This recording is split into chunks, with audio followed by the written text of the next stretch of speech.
Topic of my discussion today's heading: why should we love Allah? The topic of my discussion today's heading: why should we love Allah? আজকে আমার আলোচনার বিষয়বস্তুর শিরোনাম হচ্ছে কেন আমরা আল্লাহকে ভালোবাসব। এই বিষয় নিয়ে কোরআন ও সুন্নাহ থেকে কিছু আলোচনা করার চেষ্টা করব ইনশাআল্লাহ।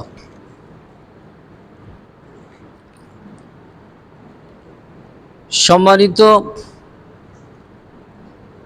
উপস্থিতি,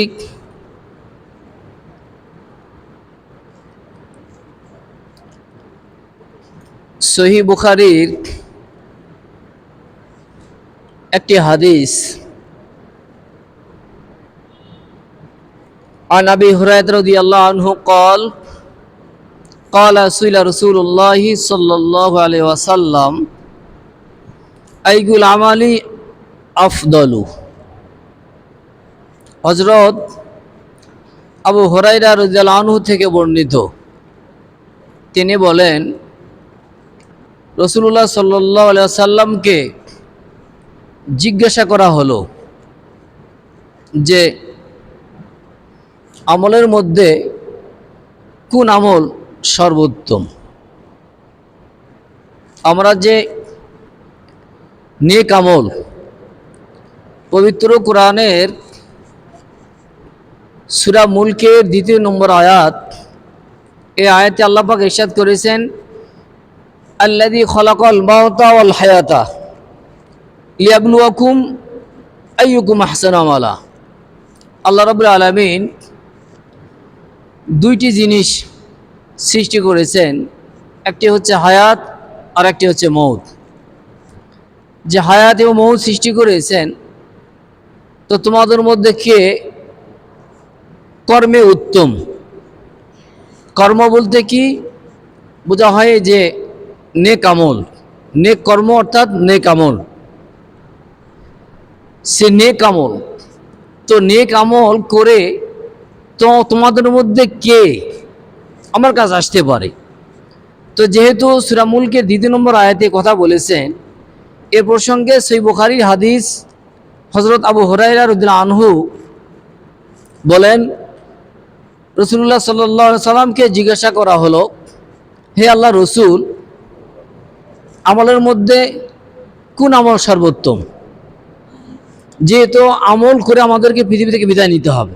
এ প্রসঙ্গে সহিহ বুখারীর হাদিস, তো হযরত আবু হুরায়রা রাদিয়াল্লাহু আনহু বললেন যে রাসূলুল্লাহ সাল্লাল্লাহু আলাইহি সাল্লামকে জিজ্ঞাসা করা হলো যে হে আল্লাহর রাসূল, কোন আমল সর্বোত্তম? সহিহ বুখারীর হাদিস। এ প্রসঙ্গে আল্লাহ রাসূল সাল্লাল্লাহু আলাইহি সাল্লাম বললেন ক্বালা ঈমানু বিল্লাহি ওয়া রাসূলি, আল্লাহ এবং তার রাসূলের প্রতি কি আনা? ঈমান আনা। আল্লাহ রাসূলের প্রতি ঈমান আনা, এটা তো সহজ, এটা বলা তো সহজ, কিন্তু এটাকে আমাদেরকে সঠিকভাবে বোঝা, এই সঠিকভাবে বোঝাটা যদি বুঝতে হয়, যদি বুঝে নিই তাহলে সহজ, যদি না বুঝি তাহলে এটা কঠিন। আল্লাহ তার রাসূলের প্রতি ঈমান আনতে হবে, এটা সবাই আমরা জানি, সবাই জানে, কিন্তু এটার যে ব্যাখ্যা আছে, ব্যাখ্যা আমরা জানি অথবা জেনেও না জানার ভান করি, অথবা জানার চেষ্টা আমরা করি না, জানার চেষ্টা করি না। তো যাক, এ প্রসঙ্গে আলোচনা করার চেষ্টা করব ইনশাল্লাহ। তো আমরা যে পৃথিবী আজকে এই জুমার দিন আজকে আমরা মসজিদে আসছি, কেন আসছি? আল্লাহকে ভালোবেসেই তো আসছি। আমরা যা কিছু করব সে তার আল্লাহ পাকের সন্তুষ্টির জন্যই তো করব। উদাহরণ হিসেবে আমরা গত মাসে একটি ধর্মীয় উৎসব উদযাপন করেছি, সেটা হলো ঈদুল আজহা। ত্যাগের বিনিময়ে একটি ধর্মীয় উৎসব, এটা আমরা কুরবানি করেছি পশু। তো কুরবানি আমরা পশু কুরবানি করেছি। তো কুরবানির পশুর গোশত বা রক্ত বা চামড়া বা এর কোনো অর্থ আল্লাহ কি আমাদের কাছ থেকে নিয়েছে? আল্লাহ তাআলা আমাদের কাছ থেকে নেননি। তো আল্লাহ তাআলা যে আমাদের কাছ থেকে নেননি, তাহলে আমাদেরকে বুঝতে হবে যে আমরা কেন কুরবানি করলাম, তার সন্তুষ্টির জন্য। তো তার সন্তুষ্টির জন্য যদি কুরবানি করি, তাহলে সূরা মুলকের 2 নম্বর আয়াতে আল্লাহ বলেছেন যে আমি দুইটি জিনিস সৃষ্টি করেছি, হায়াত এবং মউত, যে তোমাদের মধ্যে কে কর্মে উত্তম। তা আমরা যদি উত্তম আমল করে পৃথিবী থেকে বিদায় নিতে পারি, তাহলে আমরা সফলতা অর্জন করব। আর যদি উত্তম আমল করে বিদায় নিতে না পারি, তাহলে আমরা কি খাবো? কাল কিয়ামত কঠিন দিনে আমরা কি হব? অসহায় হব। আমরা কি হব? অসহায় হব, আফসোস করব। কিন্তু আফসোস করে তো লাভ নেই। আফসোস করে কি নেই? কোনো লাভ নাই। এজন্য সময় থাকতে কি করতে হবে? সময়ের কদর বুঝতে হবে। সময়কে আমাদেরকে মূল্যায়ন করতে হবে। সময়কে মূল্যায়ন করতে হবে।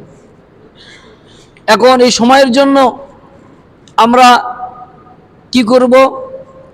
যে 5 ওয়াক্ত নামাজ, যে কাল কিয়ামতের কঠিন দিনে সর্বপ্রথম যে অনেক নেক আমল বা সৎকর্ম আছে, প্রথম যে নেক আমল বা সৎকর্ম সেটা হচ্ছে নামাজ। এই নামাজের আগে কি হবে?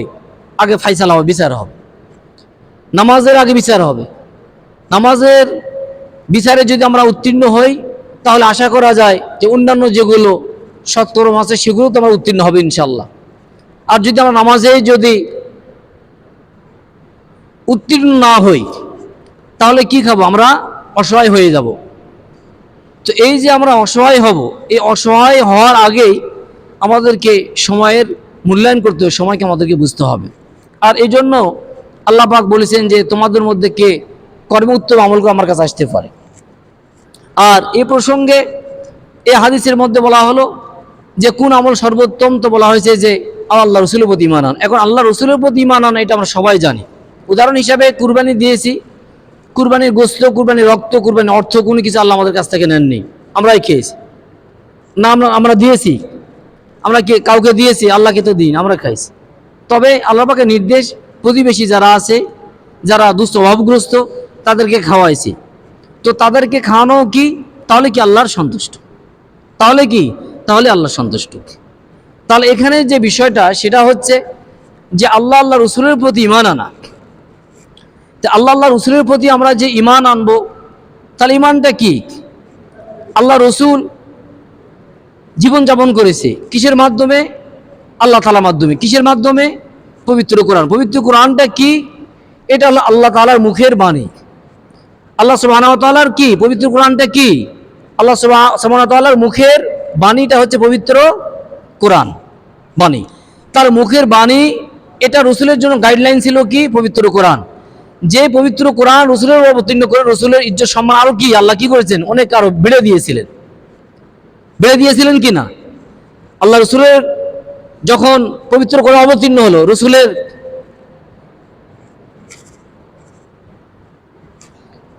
প্রবলেম হঠাৎই হচ্ছে না, এর বিষয়ে দেখবো পরে ইনশাল্লাহ।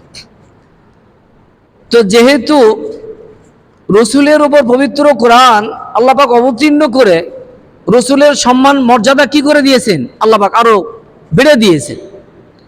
তো পবিত্র কোরআন দিয়ে বেড়ে দিয়েছেন, তাহলে পবিত্র কোরআন আল্লাহর মুখের বাণী, আল্লাহ যা বলেছেন সেটার পবিত্র কোরআন।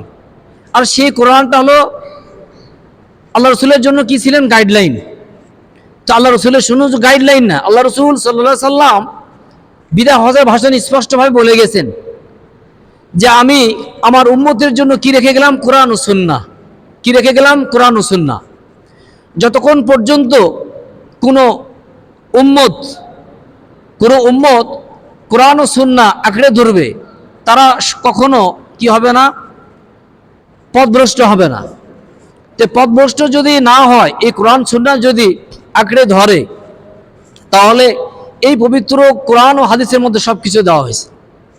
তাহলে এখন আমরা আল্লাহ রসুলের প্রতি যদি ঈমান আনি, তাহলে আল্লাহর গাইডলাইন পবিত্র কোরআন মুখের বাণী, সে বাণী নিয়ে রসুল কিভাবে জীবনযাপন করেছেন, ঠিক সেইভাবে আমাদেরকে জীবনযাপন করার নামই হলো কি?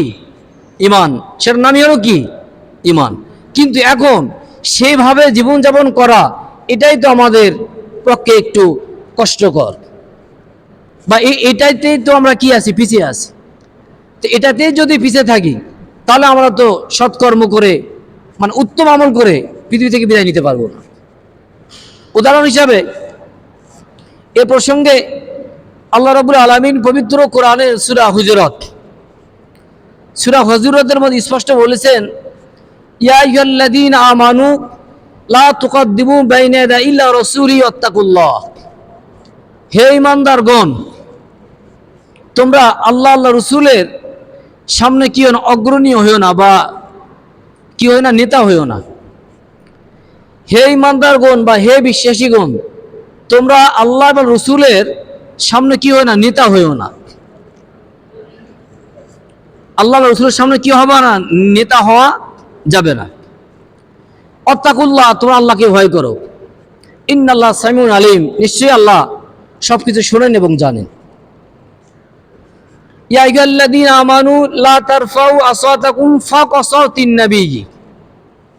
হে ঈমানদারগণ, তোমরা নবীর কণ্ঠস্বরের উপর তোমাদের নিজেদের কণ্ঠস্বর উঁচু করো না। তোমরা একে অপরের সাথে যেভাবে কথা বলো, আমার নবীর সাথে সেভাবে কথা বলো না।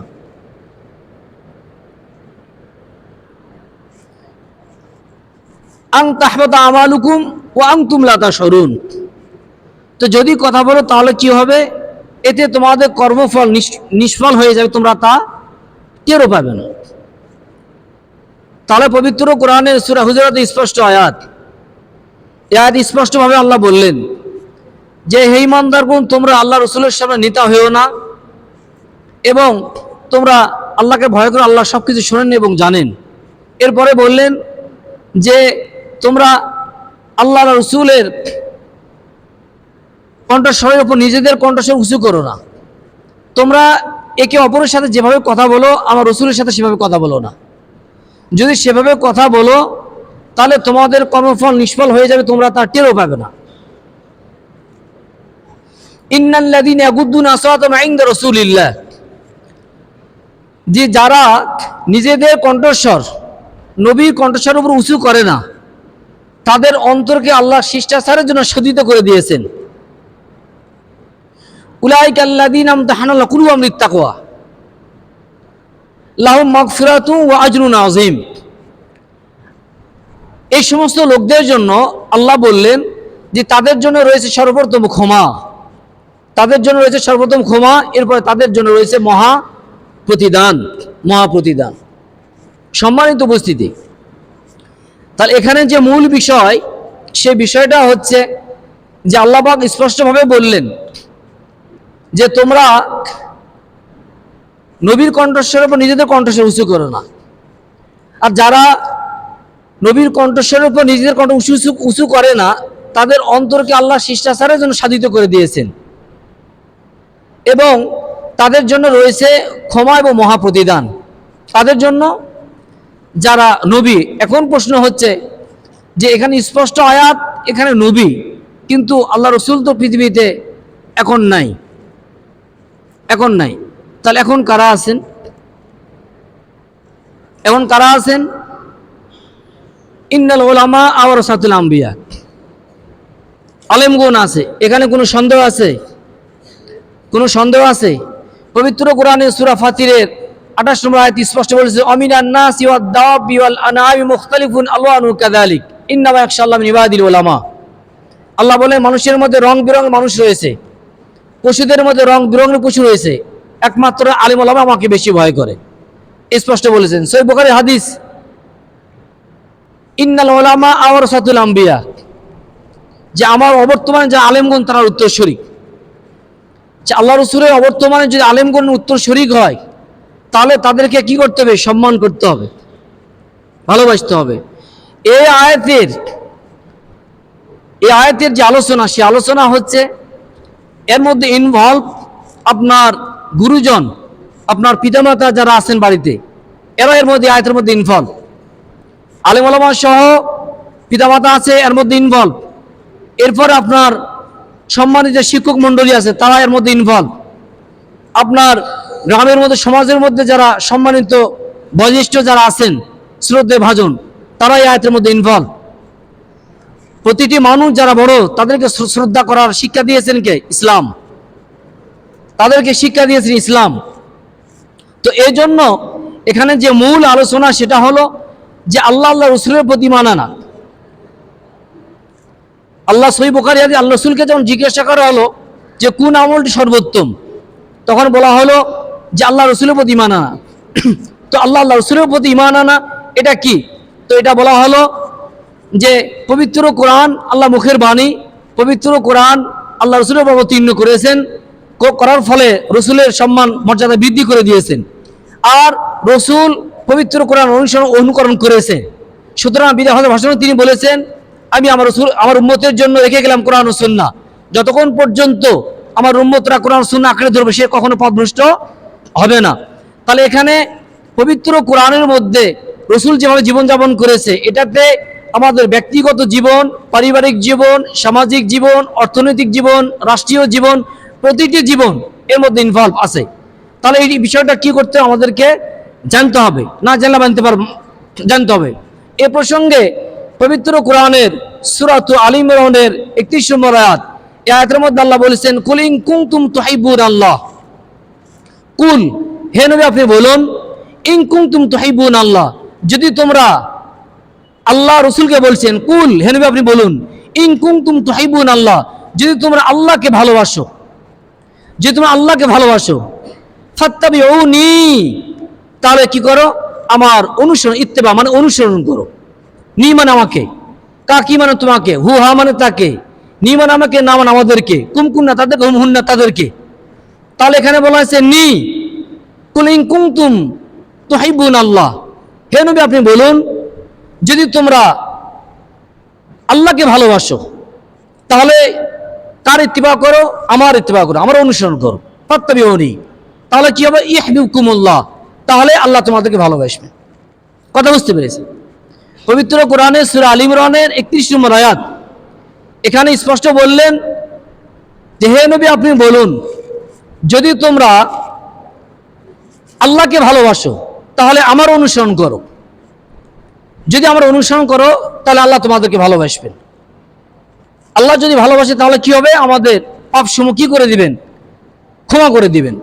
তাহলে এখানে যে আমরা রসুলের অনুসরণ করব, কথাটা বোঝেন, স্পষ্ট আয়াত, রসুল তো এখন নাই, কথা বোঝেন, রসুল তো নাই, তাহলে অনুসরণ কাদের করতে হবে জানতে হলে, তাহলে এই যে সারা দেশ বাংলাদেশ, এই বাংলাদেশ তো আছে আমাদের মাতৃভূমি, আমাদের মাতৃদেশ, স্বাধীন বাংলাদেশ, এই দেশ তো আছেই। এরপরও কিন্তু ইসলাম তো বাংলাদেশের মধ্যে সীমাবদ্ধ না, বাংলাদেশের মধ্যে সীমাবদ্ধ না, ইসলাম তো ওয়ার্ল্ড, সারা বিশ্বের বিস্তীর্ণ এবং কিয়ামত পর্যন্ত ইসলাম। তাহলে এই ইসলাম যদি ওয়ার্ল্ডের জন্য হয়, তাহলে রসুলের কথা এখানে বলা হয়েছে, রসুল নাই, তাহলে শুধু বাংলাদেশের মানুষ, বিশেষ করে আমরা তো জানি যে গ্রাম আর শহর এর মধ্যে কি আছে, পার্থক্য আছে। কি পার্থক্য আছে? শহরে কি আছে, রহমত আছে। গ্রাম থেকে শহর, গ্রাম থেকে যদি ধরা হয় তাহলে সর্বপ্রথম উপজেলা, উপজেলা থেকে যদি ধরা হয় তাহলে জেলা, জেলা থেকে যদি ধরা হয় তাহলে বিভাগ, বিভাগ থেকে যদি ধরা হয় তাহলে রাজধানী। তার এই বিষয়ে গ্রাম থেকে রহমত আছে উপজেলায় একটু বেশি, উপজেলায় থেকে রহমত আছে বেশি জেলায়, জেলা থেকে রহমত বেশি আছে বিভাগ, বিভাগ থেকে রহমত বেশি আছে রাজধানীতে। ঠিক একই রকম ভাবে যেহেতু রসুল এখন নাই, বিশেষ করে আমি যে আলোচনা যে বুঝাতে চাচ্ছি সেটা হলো যে শহরের মধ্যে যারা সচেতন পারসন, এটা কোনো সন্দেহ নাই, গ্রাম থেকে উপজেলায় শিক্ষিত মানুষ বেশি আছে, ধার্মিক মানুষও বেশি আছে। উপজেলা থেকে জেলাতে শিক্ষিত মানুষ বেশি আছে, ধার্মিক মানুষ বেশি আছে, অর্থনৈতিকভাবে স্বাবলম্বী সে মানুষগুলোও বেশি আছে। জেলা থেকে বিভাগে একই রকম ভাবে, জেলা থেকে বিভাগে একই রকম ভাবে তারা ধর্মীয় দিক দিয়ে অ্যাডভান্স, অর্থনৈতিক দিকে অ্যাডভান্স, শিক্ষার দিক দিয়ে অ্যাডভান্স, বিভিন্ন দিক দিয়ে অ্যাডভান্স বেশি আছে। এই জন্য তাদের উপর রহমত। আপনারা যদি পড়াশোনা করে এই বিষয়ে আপনারাও জানবেন, আপনারা জানেন। যাই হোক, তাহলে শহরে তারা কি করে, আলেম ওলামাকে ভালোবাসে, যারা গুরুজন তাদেরকে ভালোবাসে, পিতামাতাকে তারা ভালোবাসে।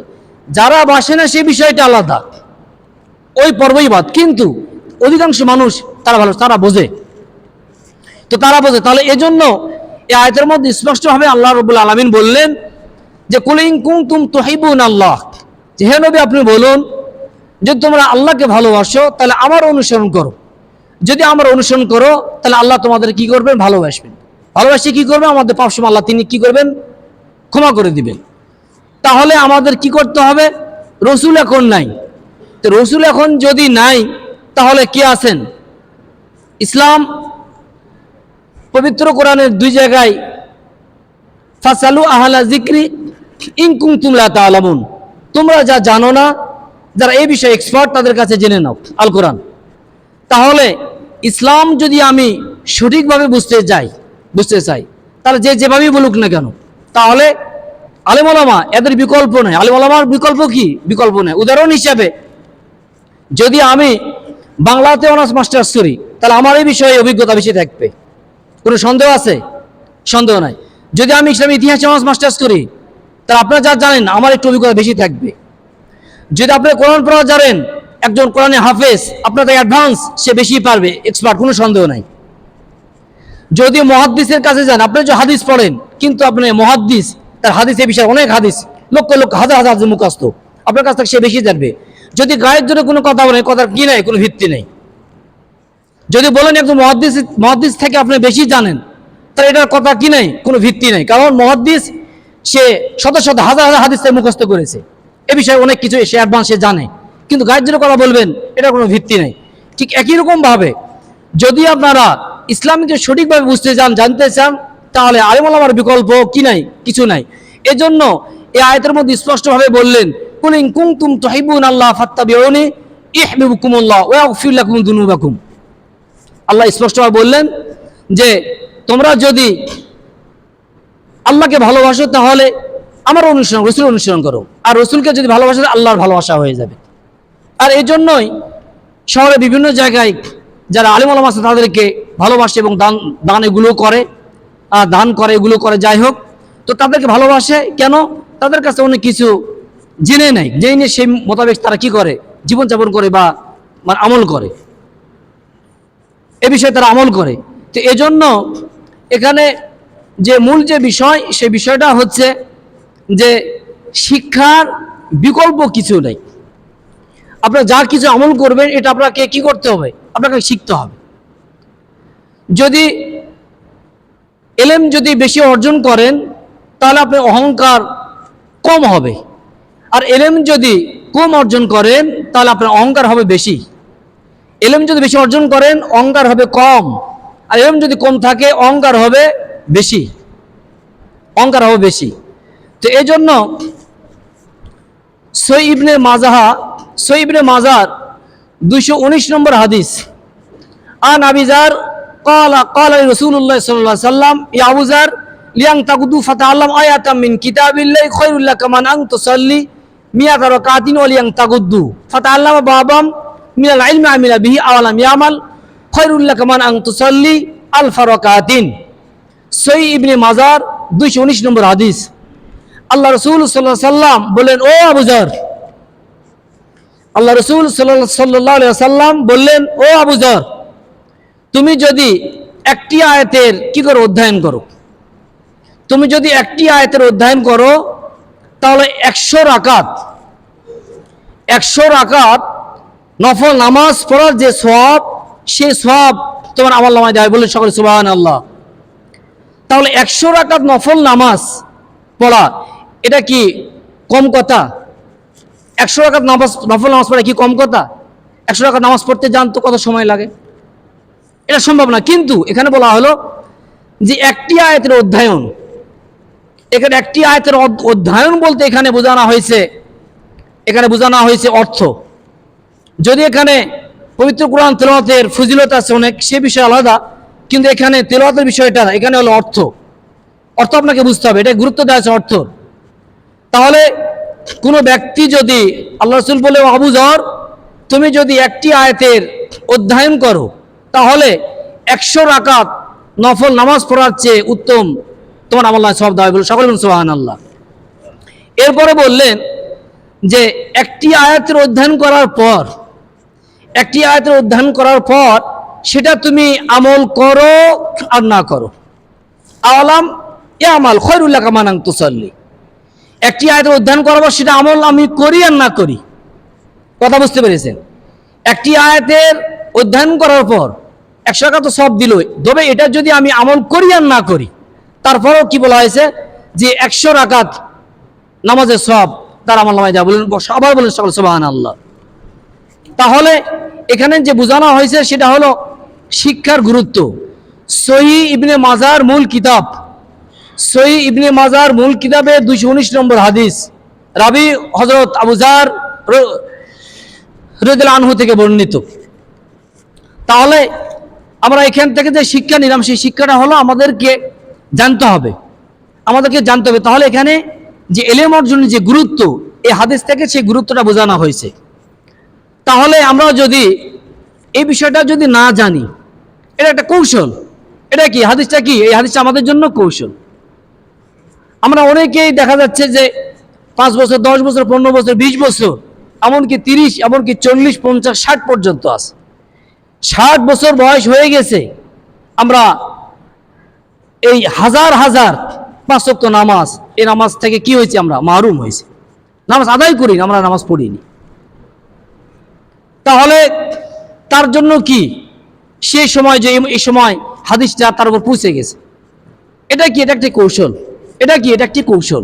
তাহলে যদি এই হাদিসের আলোকে যদি আমল করা হয়, তাহলে আমার নফল নামাজ, আপনারা তো জানেন, প্রথমেই আমি আলোচনা করেছি যে আমলের যে বিষয়টা, যে সর্বপ্রথম কিয়ামতের দিন কিসের হিসাব হবে? আগে নামাজের হিসাব হবে আগে।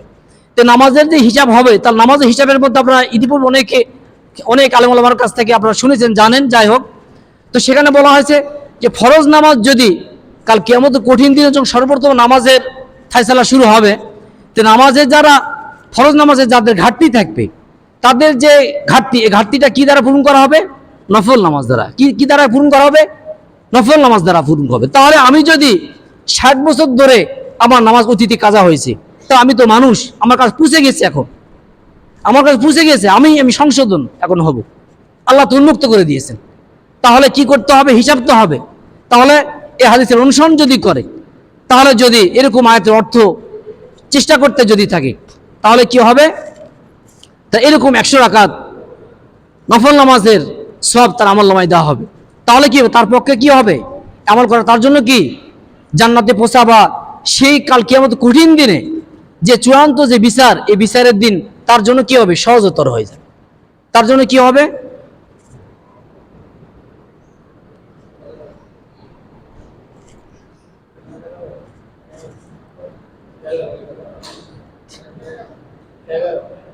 সময় হয়ে গেছে, আর 4 মিনিট আছে। আচ্ছা, না, এটা স্লো আছে।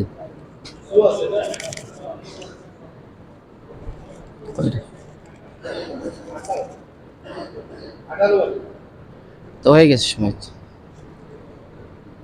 আচ্ছা, যাই হোক, সম্মানিত উপস্থিতি, বিষয় হলো যে শুধু এখানে আমি না, সারা দেশব্যাপী সকল ইমামরা জাতির উদ্দেশ্যে যে আলোচনা করা হয়, এই আলোচনা করার উদ্দেশ্য হলো যে আপনারা এখান থেকে শোনার পর কি করবেন? আপনারা আমল নিয়ে আসবেন। যদি আমল না নিয়ে আসেন, তাহলে আমাদের এখানে আলোচনা করাটার কি নাই? সার্থকতা নেই। যদিও বা বিষয়টা একই, যে আমরা এখানে সরকারিভাবে নিয়োগপ্রাপ্ত, উপজেলা পর্যায়ে একটি মসজিদ, কিন্তু মসজিদ তো নতুন, সরকারি মসজিদ তো ছিল হাতে গোনা, শহরে ছিল কয়েকটি ছিল। যাই হোক, সারা দেশব্যাপী 5 থেকে 7টি মসজিদ, সরকারি মসজিদ ছিল। এখন নতুন প্রকল্প হওয়াতেই এই প্রতি উপজেলায় একটি করে মডেল মসজিদ হচ্ছে। যাই হোক, তো এই মসজিদে আমি শুধু না, এই 300 মসজিদ এবং এই মসজিদগুলো বাদে আরও যেগুলো মসজিদ আছে, সকল মসজিদেই যে আলোচনা হয়, কোরআন ও সুন্নাহ থেকে আলোচনা হয়। আর এই আলোচনা করার যে উদ্দেশ্য, সেই উদ্দেশ্যটা হলো জাতির উদ্দেশ্যে। জাতি কি করবে? এখান থেকে শিক্ষা নেবে, শিক্ষা নিয়ে তার ব্যক্তিগতভাবে ব্যক্তিগত জীবন, পারিবারিক জীবন, সামাজিক জীবন, অর্থনৈতিক জীবন পরিচালনা করবে। এটাই তো হলো আমাদের ইমামদের কি উদ্দেশ্য? লক্ষ্য উদ্দেশ্য। তো আল্লাহ রাব্বুল আলামিন আমাদের প্রত্যেককে কোরআন ও সুন্নাহ মোতাবেক যেন আমরা জীবনযাপন করতে পারি এবং এই পর্যন্ত আমরা কোরআন ও সুন্নাহ থেকে যতগুলো কথা শুনেছি এগুলো কথা যেন আমরা আমলে নিয়ে আসে যেন জীবনযাপন করতে পারি, এই তৌফিক আল্লাহ সুবহানাহু ওয়া তাআলা আমাদেরকে যেন দান করেন। সকলে আল্লাহুম্মা আমিন। সুবহানাকা আল্লাহুম্মা ওয়া বিহামদিকা আশহাদু আল্লা ইলাহা ইল্লা আনতা আস্তাগফিরুকা ওয়া আতুবু ইলাইক। আসসালামু আলাইকুম ওয়া রাহমাতুল্লাহি ওয়া বারাকাতুহু। সাদাকা সুন্নাত আদায় করে নেন।